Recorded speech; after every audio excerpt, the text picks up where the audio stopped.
Assalamualaikum warahmatullahi wabarakatuh. Jumpa lagi di hidrologi dan hidrogeologi. Kali ini pertemuan 11, lanjutan dari pertemuan 10 yang lalu, yaitu analisis frekuensi.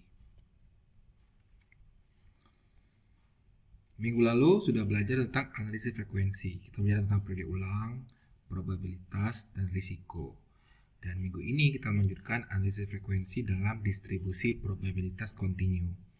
Ada beberapa bentuk fungsi distribusi kontinu atau teoretis yang sering digunakan dalam analisis frekuensi. Contohnya distribusi normal, distribusi log normal, distribusi Gumbel, Pearson, log Pearson, dan lain sebagainya. Nah, cara menyelesaikan masalah hidrologi dengan menggunakan distribusi probabilitas kontinu untuk suatu kumpulan data adalah caranya kita gunakan dulu beberapa jenis distribusi probabilitas. Ya. Nah, setiap data yang ada itu cocok dengan jenis distribusi probabilitas tertentu. Makanya kalau kamu punya data, kamu harus cek dia itu mengikuti distribusi yang mana? Normalkah, log normal, Gumbel, atau Pearson? Ya, jadi kita coba dulu semuanya. Kemudian tahap kedua, gambarkan pada kertas probabilitas. Dan yang ketiga, kita uji apakah jenis distribusi yang kita pilih sesuai dengan data yang ada. Caranya dengan batasan-batasan untuk setiap jenis distribusi. Karena misalnya setiap distribusi itu ada batasan. Kalau normal, koefisiennya seperti ini, seperti ini. Gitu. Kalau normal sekian. Jadi dari satu data kita coba semua dan kita bandingkan dengan batasan-batasan tersebut. Akhirnya dia cocok dengan yang mana. Nah, cara berikutnya adalah dengan pengujian chi kuadrat dan Smirnov-Kolmogorov. Jadi nanti hasilnya yang mana yang paling mendekati, yang mana yang diterima, yang mana paling sesuai. Karena setiap data nanti berbeda-beda. Nah, buat yang masih bingung dengan apa itu distribusi probabilitas kontinu, tolong buka lagi minggu lalu. Jadi probabilitasnya itu kita susun dalam sebuah distribusi. Ya, ini berkaitan dengan data-data hidrologi, misalnya data hujan. Nah, kenapa kita lakukan analisis frekuensi? Karena kita mengkaji data-data lama untuk merencanakan ke depan. Misalnya kita mau membangun bangunan air, drainase misalnya, atau bendungan, kita harus menganalisis frekuensi. Caranya dengan menggunakan distribusi probabilitas kontinu. Atau contohnya kita juga membangun drainase misalnya kan. Drainase itu harus ada debit rencana. Nah, debit rencana itu diturunkan dari hujan rencana. Nah, hujan rencana itu bisa kita ambil atau kita cari, kita tentukan dengan jenis-jenis distribusi yang ada untuk analisis frekuensi. Nanti akan ketahuan yang mana, akan ketahuan berapa hujan rencana. Dari nilai hujan rencana kita cari debit rencana. Dengan debit rencana itu kita bisa merencanakan bangunan air. Oke. Nah, salah satu distribusi probabilitas kontinu adalah distribusi normal. Ini distribusi yang paling sering. Distribusi normal itu adalah simetris terhadap sumbu vertikal dan berbentuk lonceng atau disebut distribusi Gauss berbentuk lonceng. Distribusi normal ada dua parameter. Yang pertama adalah mu atau rata-rata dan sigma atau deviasi standar. Nah, dalam prakteknya nilai rata-rata tadi yang mu ini digunakanlah X bar dan sigma ini digunakannya S. Jadi X bar dan S diturunkan dari data sampel untuk menggantikan mu dan sigma.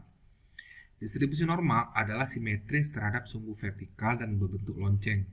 Disebut distribusi Gauss. Jadi ceritanya gini, kan kita minggu lalu sudah menyusun probabilitas. Misalnya ada sebuah data debit di sungai tahun sekian maksimumnya sekian, tahun sekian maksimumnya sekian. Dari data itu kita susun kelas-kelasnya, kemudian kita susun probabilitasnya, kemudian itulah distribusi probabilitasnya. Sekarang distribusi data tersebut yang sudah diubah menjadi distribusi, kita masukkan dia mengikuti distribusi yang mana gitu.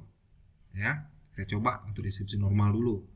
Nanti dengan batasan-batasan normal kita tentukan apakah dia cocok normal. Kalau dia cocok normal, misalnya paling cocok normal, distribusi normal, maka untuk perhitungan debit rencananya digunakanlah distribusi normal tersebut. Hasilnya berapa, itulah yang akan digunakan untuk perencanaan. Ya, nah, fungsi distribusi normal bentuknya seperti ini. Px itu berarti probabilitas X atau fungsi probabilitas kontinu dari X adalah sekian rumusnya, 1/, sigma akar 2pi kali epsilon pangkat sekian-sekian.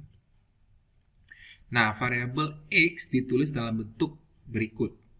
Ya, Z sama dengan X kurang mu per sigma. Itu dari yang 7/11 ini. Nah, X ini kita ubah menjadi ini bentuknya. Maka Z ini dimasukkanlah ke persamaan yang ini. Persamaan yang ini berubah menjadi persamaan 7/13, yaitu ini. PZ sama dengan 1/, akar 2pi kali E pangkat min Z kuadrat per 2. Dengan Z adalah satuan standar, terdistribusi normal, rata-rata 0, dan deviasi standarnya 1. Persamaan 7/12 yang ini juga bisa ditulis dalam bentuk ini. Ya, kalau ini kan Z sama dengan sekian, tapi kalau X kita balik seperti ini. X sama dengan mu tambah Z kali sigma. Z adalah faktor frekuensi dari distribusi normal. Pada umumnya, faktor frekuensi dari distribusi normal statistik diberi notasi K. Ya. Kemudian ada lagi yang disebut dengan fungsi densitas kumulatif. Ini diturunkan dengan integrasi dari ini. Ya, kita integralkan. Ini hasilnya. Dengan Fz adalah probabilitas kumulatif. Saya nggak jelaskan lebih lanjut di sini karena nanti panjang sekali. Aplikasinya nanti gampang. Ini hanya teori dasar saja. Ya. Distribusi normal adalah simetris terhadap sumbu vertikal. Jadi distribusi probabilitas yang di tabel itu kita gambarkan, dia akan berbentuk seperti lonceng. Dan dalam pemakaian praktis biasanya hitungan dilakukan dengan tidak menggunakan persamaan yang tadi, ya, tapi udah ada tabel. Contohnya tabel seperti ini. Jadi ada nilai Z di sini.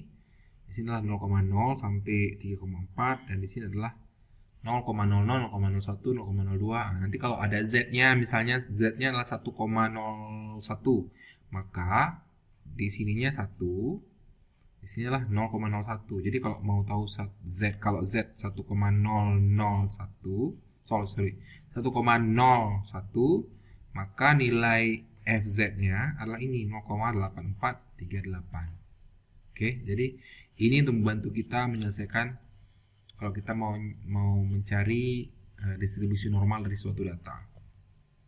Oke. Nah, sifat-sifat dari distribusi normal, nilai koefisien kemencengan adalah 0, CS mendekati 0, dan nilai koefisien kurtosis mendekati 3. Apa itu CS dan CK sudah ada minggu lalu.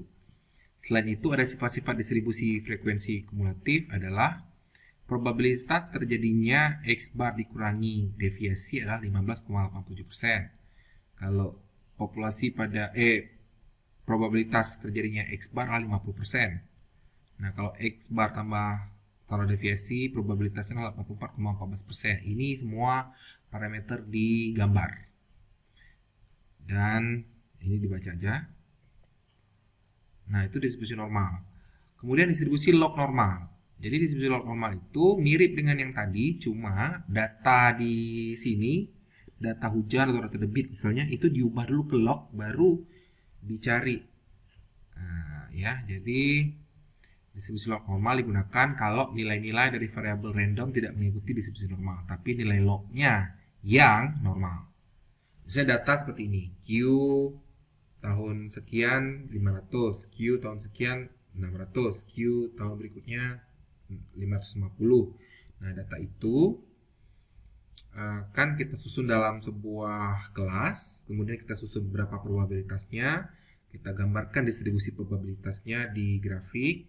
Nah, distribusi normalnya datanya tidak mengikuti distribusi normal, tapi kalau semua data tadi kita logkan, ternyata lognya itu yang mengikuti distribusi normal, maka inilah disebut distribusi log normal.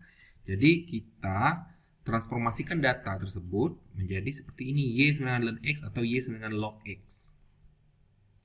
Parameter dari distribusi log normal adalah rata-rata dan deviasi standar dari Y, yaitu mu Y dan sigma Y.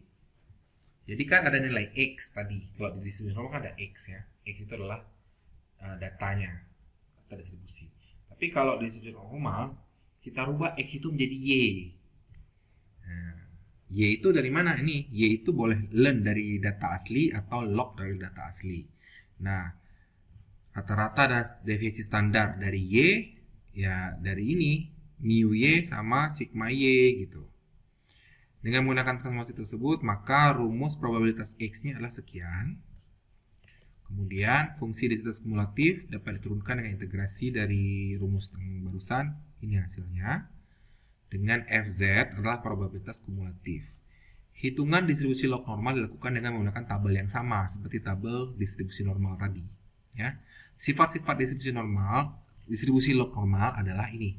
CS-nya sama dengan CV pangkat 3 tambah 3CV. Jadi kita cari dulu CS berapa, itu CV berapa, kita samakan. Kalau nilainya itu sama, kiri dan kanan, maka dia mengikuti log normal. Tapi kalau enggak, mungkin nggak cocok. Data tadi nggak cocok dengan distribusi log normal, tapi mungkin akan dicoba dengan distribusi yang lain. Nilai kurtosis juga demikian. Nah, CK sama dengan ini. Kalau ruas kiri dan ruas kanan mendekati atau sama, maka data kita cocok dengan distribusi log normal. Ada lagi distribusi Gumbel. Distribusi Gumbel ini banyak digunakan untuk analisis data maksimum, misalnya untuk analisis frekuensi banjir. Tapi ingat, sekali lagi, data kita itu harus dicoba dulu dia cocoknya distribusi mana. Nah, mungkin kebanyakan analisis frekuensi banjir ketika dicoba datanya cocok dengan distribusi Gumbel, jadi boleh dilakukan distribusi Gumbel. Tapi dilihat dulu cocok atau tidak ya. Fungsi densitas kumulatif bentuknya seperti ini, Fx sama dengan epsilon pangkat minus epsilon pangkat minus y. Dengan Z adalah X kurang mu per alpha. Kalau di rumus normal tadi ini adalah sigma ya. Nah, tapi kalau di Gumbel ini alpha. Alpha itu adalah akar 6S per pi. Kemudian U adalah X bar dikurangi 0,6772 alpha. Nggak usah bingung, di sebuah Gumbel ini nanti kita juga pakai tabel aja. Lebih mudah ya. Ini hanya rumus dasarnya saja. Y adalah faktor reduksi Gumbel. Ini U adalah modus dari distribusi. Modus, lihat lagi apa itu modus. Dan S adalah deviasi standar. Distribusi Gumbel sifatnya adalah CV 1,1396 dan koefisien kurtosisnya adalah 5,4002. Kemudian lagi distribusi log Pearson 3. Nah, log Pearson itu banyak. Tapi distribusi log Pearson 3 yang banyak digunakan dalam hidrologi, terutama dalam analisis data maksimum. Bentuk distribusi log Pearson 3 adalah hasil transformasi variat menjadi nilai log. Ya, variat itulah nilai-nilai datanya diubah menjadi log. Distribusi log Pearson 3 digunakan apabila parameter statistik CS dan CK mempunyai nilai selain dari parameter statistik untuk distribusi yang lain. Jadi kalau kita udah coba satu data dengan distribusi normal, kita cek, oh nggak cocok. Dengan log normal nggak cocok. Gumbel juga nggak cocok. CS dan CK-nya nggak memenuhi syarat. Nah, jadi bisa digunakan distribusi log Pearson 3. Nah, setelah kita cari dengan distribusi, misalnya ada data, kita cari probabilitas, kita cari terus tuh distribusi normalnya kayak mana, distribusi log normalnya kayak mana, distribusi Gumbel gimana, log Pearson gimana. Kemudian ada namanya penggambaran pada kertas probabilitas. Nah, ini tolong dibaca aja. Nanti kertas probabilitasnya itu berbeda-beda setiap setiap distribusi ya. Ini contoh kertas probabilitas distribusi normal, kertas probabilitas log normal dan log Pearson. Jadi skalanya itu log ya. Kamu lihat angkanya. Ini adalah kertas probabilitas distribusi Gumbel. Nah, bagaimana cara menggambar pada kertas probabilitas? Caranya dengan persamaan seperti ini. Ya, tolong dipelajari sendiri.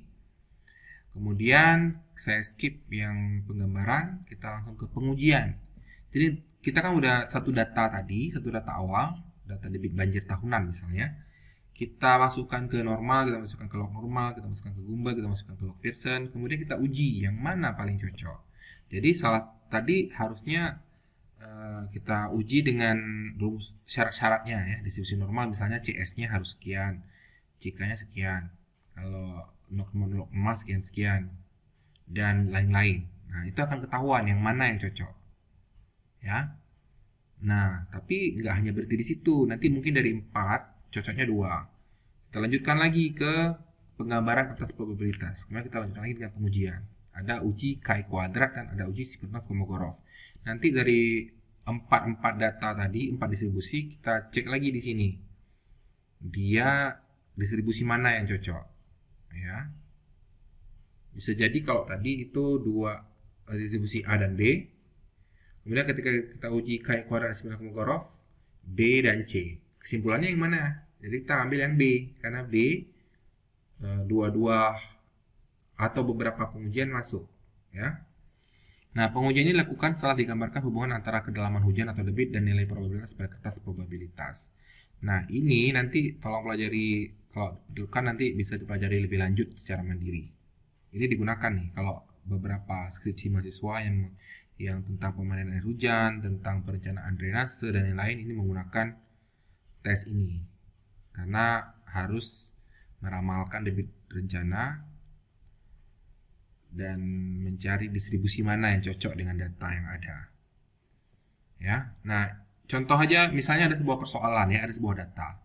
Jadi kita hitung dulu perhitungan dengan beberapa jenis distribusi. Ada 4 tadi ya yang dikemukakan. Kita kumpulkan dan kita cocokkan parameter statistik dengan syarat masing-masing distribusi.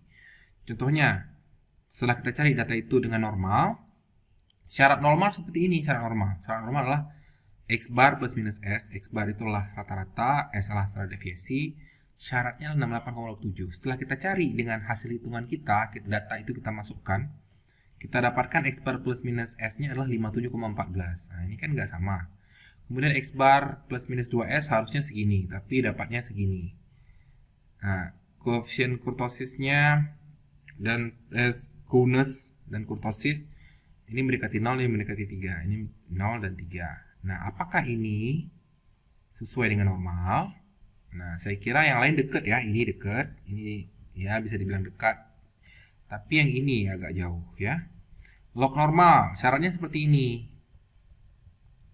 Nah, hasil hitungan kita ternyata seperti ini. Hasil hitungannya seperti ini. Kemudian gumbel, harusnya syaratnya adalah 1,14, tapi yang kita cari 0,92. Jika 5,4, kita dapat 3,27. Kan nggak cocok juga. Log Pearson, kalau ini nggak ada yang cocok, maka kita pakai log Pearson untuk kita lanjutkan untuk mencari debit rencana atau hujan rencana. Ya, tapi nanti kalau dekat-dekat sedikit dekat, nah ambil saja. Nah, ini baru persyaratan setiap distribusi. Kemudian jangan lupa ada lagi tadi tes Chi kuadrat dan Smirnov-Kolmogorov. Ya, nah, silakan dibaca ini. Nah, dari hasil kedua uji tersebut, ternyata data contoh ini mengikuti distribusi Gumbel ternyata.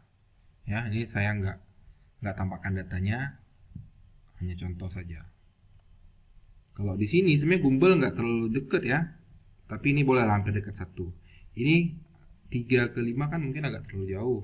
Tapi setelah dites Chi kuadrat dan Smirnov, ternyata paling cocok lah Gumbel. Jadi data yang dibahas di sini adalah data yang cocok dengan distribusi Gumbel. Nah, baik, ini adalah lembar kerja 11. Kita akan ada soal tentang distribusi normal dan log normal, dan inilah tabel panduan untuk distribusi normal. Silakan diikuti pelan-pelan, begitulah cara mengerjakan soal untuk distribusi normal dan log normal. Ya, inilah tabel yang kita gunakan nanti. Ini adalah kira-kira gambaran distribusi normal, dan ini silakan diikuti sendiri. Soalnya, debit maksimum tahunan Sungai Serang ada di tabel 7.2. Jadi tahun 51 debit maksimumnya 895, tahun 52 800 sampai tahun 1994 yaitu 634. Jadi ada berapa data ini?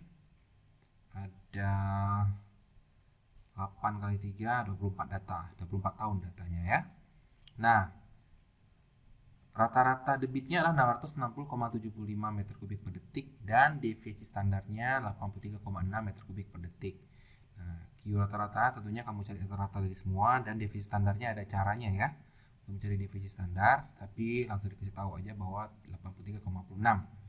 Dia tanya, hitunglah probabilitas terjadinya debit yang sama atau lebih besar dari 750 meter kubik per detik. Ya. Itu pula besarnya debit yang terjadi dengan probabilitas kejadian 10%. berapakah periode ulang dari kedua debit tersebut? Ya, jawabannya adalah ini.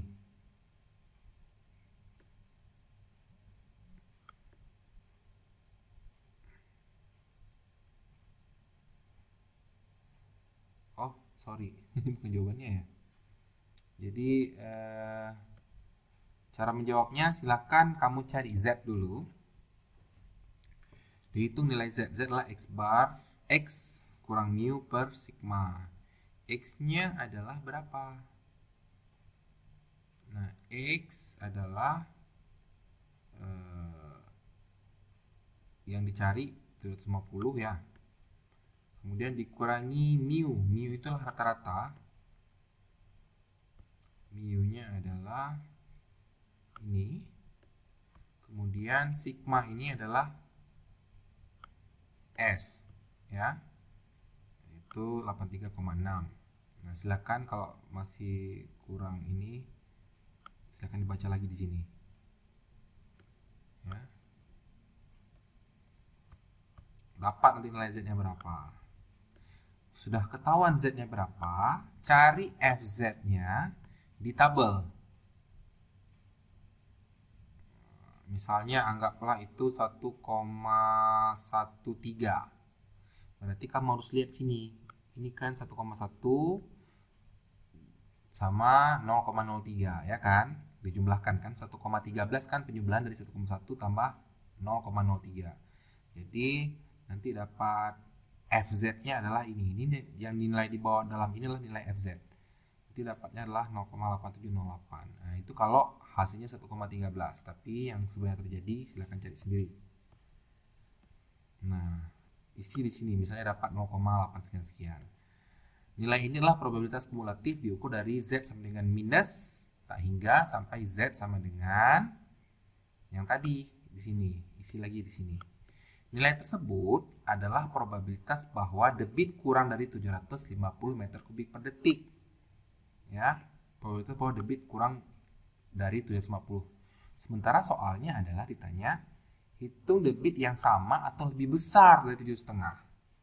Kalau yang FZ-nya tadi ini adalah debit itu kurang dari 750. Jadi untuk mencari yang kebalikannya, yaitu yang lebih besar dari 750, maka probabilitas kumulatifnya itu dibalik.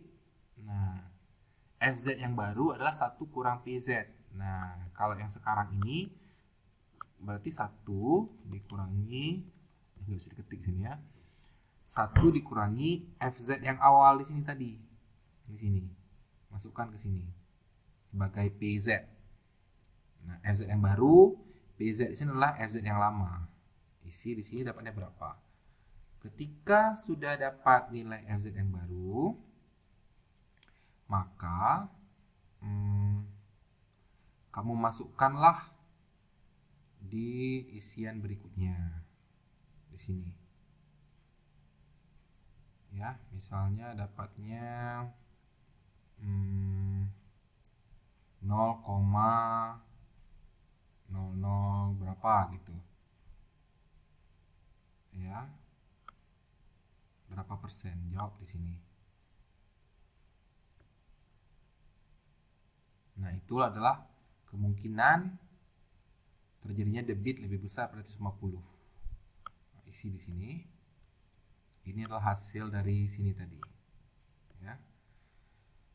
Nah, periode ulang dari debit tersebut adalah periode ulang rumusnya kan, kalau P kan rumusnya seperti atau T seperti P. Jadi ketika kita sudah mengetahui PZ, mencari T berarti seper PZ. Oke. Seper PZ-nya adalah FZ yang ada di sini. Oke. Atau ya, yang di sini lah yang masih desimal. Nanti dapat sekian tahun. Nah, jawabannya berarti debit sebesar 150 meter kubik mempunyai periode ulang sebesar sekian tahun. Karena pertanyaannya adalah hitung probabilitas terjadi debit yang sama atau lebih besar dari 750 meter kubik. Kemudian berapa periode ulangnya. Probabilitasnya sudah dapat tadi di sini. Inilah probabilitasnya terjadi yang lebih dari 750 meter kubik per detik. Dan periode ulangnya dapatnya di sini. Oke, hasilnya di sini. Jadi debit sebesar 50 meter kubik per detik mempunyai periode ulang sebesar sekian tahun. Oke.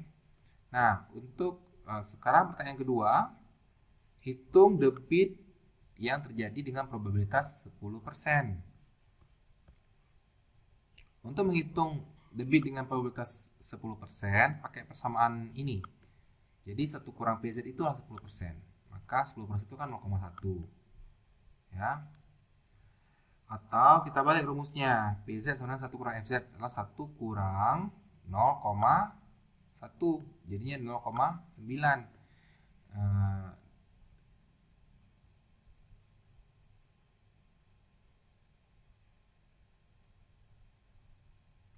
Jadi probabilitas kejadian 10% itu FZ ya. Sekarang tapi kita mencari PZ dulu, yaitu kebalikannya 1 kurang FZ, yaitu 1 kurang 0,1 dapatnya 0,9.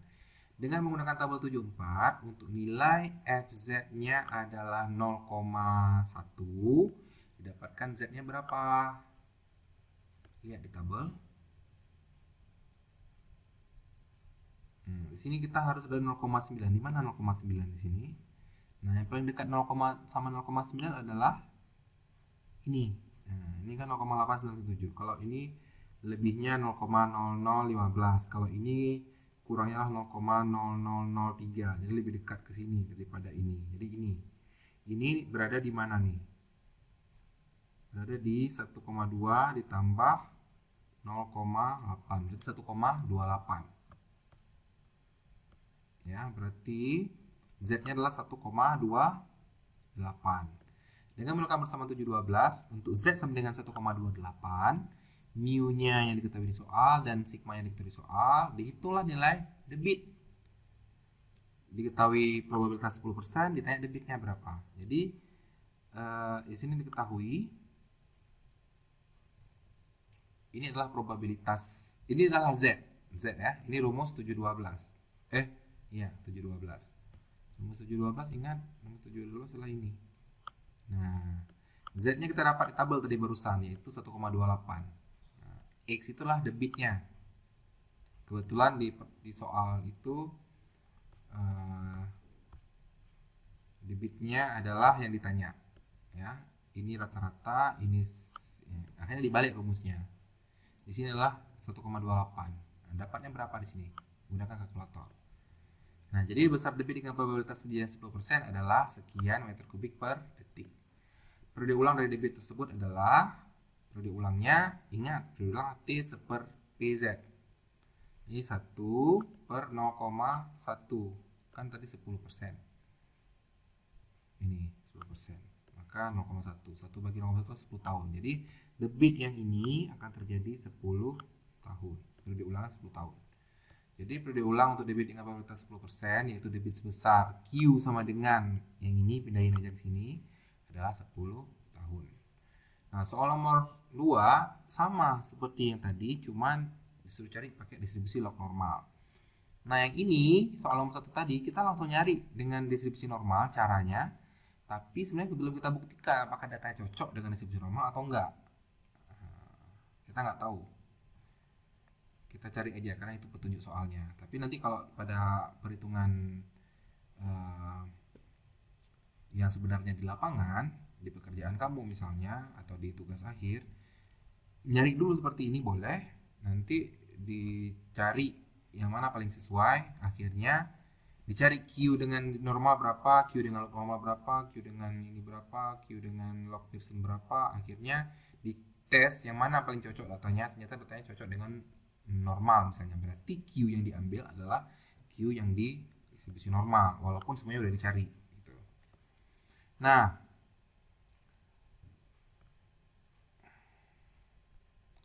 kalau ini jadi data yang ada di tabel, kamu convert dulu menjadi Y. Y itu adalah learn dari Q, learn dari yang ada di soal. Contohnya adalah tahun 51, X-nya kan atau Q-nya kan 895. Maka kamu buat lagi tabel di sebelahnya jadi Y. Y adalah learn dari 895. Learn dari X. Rubah dulu 895 menjadi learn-nya berapa. Kemudian data bawahnya juga jadikan len-nya berapa, atau log-nya berapa juga boleh. Tapi di sini contohnya dikasih hitung len-nya. Data dari Y sama dengan len Q dihitung rata-rata dan deviasi standar dengan cara seperti dalam soal. Yang hasilnya adalah ke tabel ini dulu, baru nanti cari rata-rata dan deviasi standarnya di sini. Nah, deviasi standarnya sebenarnya harus cari, tapi ini saya kasih aja langsung. Kamu tinggal cari rata-ratanya aja di sini. Jadi mengerjakan soalnya seperti ini ya. Kan tahun, kemudian debitnya berapa atau X-nya berapa, kemudian cari Y-nya. Y adalah len dari yang segini. Nah, ini kan ada nih. Nah, ini lanjutan dari ini. Ini udah diisi semua ya. Jadi kamu hanya tinggal isi yang ininya aja. Berapa len dari 695 dan berapa len dari 634. Oke. Untuk Q sama dengan 150 meter kubik per detik, nilai log-nya adalah Y sama dengan len 750 sama dengan 6,620. Buat apa cari ini? Kan pertanyaannya tadi itu. Ya.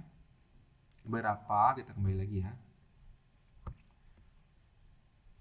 Ditanya, hitung probabilitas terjadi debit yang sama atau lebih besar dari 750.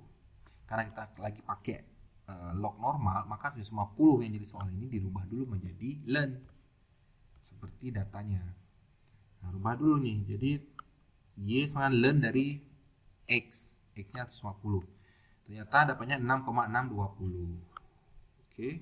Akhirnya kita cari Z, ya kan? Cari Z lah rumusnya ini. Y-nya sudah dapat dari sini. Y yang ditanya. Ditanya kan 750 meter kubik per detik. Berapa probabilitasnya? Berarti kan yang ditanyanya 750 len-nya 6,620 masukin ke sini. Mu-nya berapa? Itu di sini nanti mu Y-nya. Setelah kamu penuhi ini, setelah kamu penuhi tabel ini, cari rata-ratanya. Rata-ratanya berarti kamu jumlahin semua ya. Ini tambah ini, tambah ini, tambah ini, semua sampai selesai. Dibagi dengan 24 datanya, dapatlah di sini. Ya. Nah, yang rata-rata situ adalah yang di ini, di sini kamu isi. Dan sigmanya sudah diketahui di sini 0,23. Cek 0,23. Dapatnya 1, sekian-sekian. Ya, kemudian ikutin aja seperti tadi. Masukin aja apa yang harus masukin. Kenapa berulang-ulang? Itu supaya itulah pemahaman buat kamu. Dari tabel 74 untuk Z sama dengan 1, sekian, ini dari hasil ini. Nilai Z adalah 0, sekian-sekian. Lihat lagi tabelnya. Untuk 1, sekian, 1, sekian, nanti dapat berapa di sini? 0, sekian-sekian. Masukkan ke sini. Nah, dapat FZ-nya lah 0, sekian-sekian. Nah, nilai ini adalah probabilitas kumulatif didukung dari Z sama dengan minus tak hingga sampai Z sama dengan 1, yang ini. Z yang sudah dicari, ya. Nilai tersebut adalah probabilitas bahwa debit kurang dari 750. Nah, kalau mencari jawaban soalnya kan mencari probabilitas debit sama atau lebih besar dari 750. Berarti kebalikan dari FZ. Kebalikan dari FZ adalah 1 kurang PZ. Nah, yaitu 1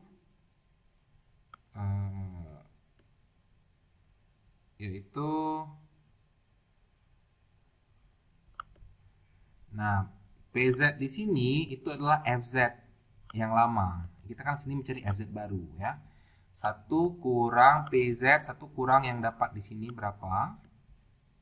Nah, ini hasilnya 0, sekian-sekian. Nah, jadi kemungkinan terjadi debit lebih besar dari 50 meter kubik per detik adalah yang di sini 0, sekian-sekian ini dikalikan 100 dapatnya di sini persen. Periode ulangnya juga ditanya di soal setelah dapat berapa probabilitasnya dan berapa periode ulangnya. Jadi tinggal seperti aja. Dan T-nya dibalik ya, seper P. Seper dari bukan PZ di sini tapi yang di sini ya, seper dari 0, sekian-sekian. Dapatnya berapa tahun periode ulangnya. Jadi debit sebesar 50 meter kubik per detik mempunyai periode ulang sebesar sekian tahun. Ini diulang lagi dari sini. Nah, untuk menghitung debit dengan probabilitas kejadian 10%, ini pertanyaan yang kedua. Jadi persamaannya 1 kurang PZ kan 10% 0,1, atau kalau dibalik, berarti PZ-nya adalah 1 kurang yang ini, yaitu 0,9. Pakailah tabel 74 untuk mencari nilai Z.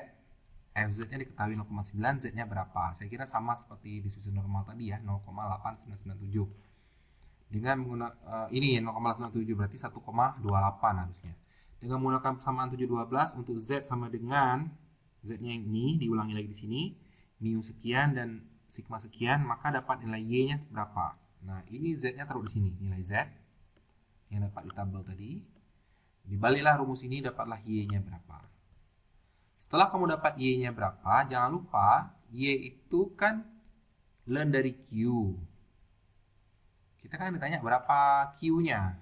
Dari probabilitas 10%, Q-nya itu berapa?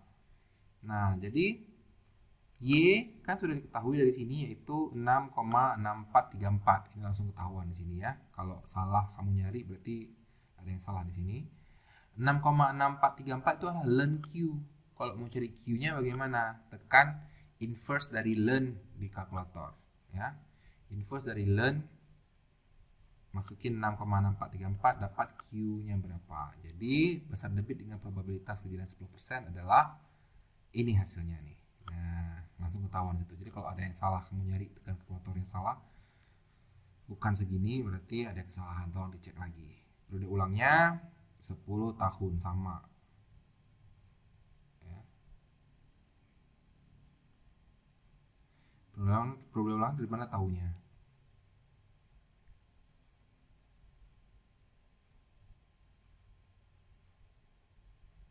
Sama seperti di ini ya, di normalnya. Oke, sekian untuk penjelasan LK. Terima kasih. Assalamualaikum warahmatullahi wabarakatuh.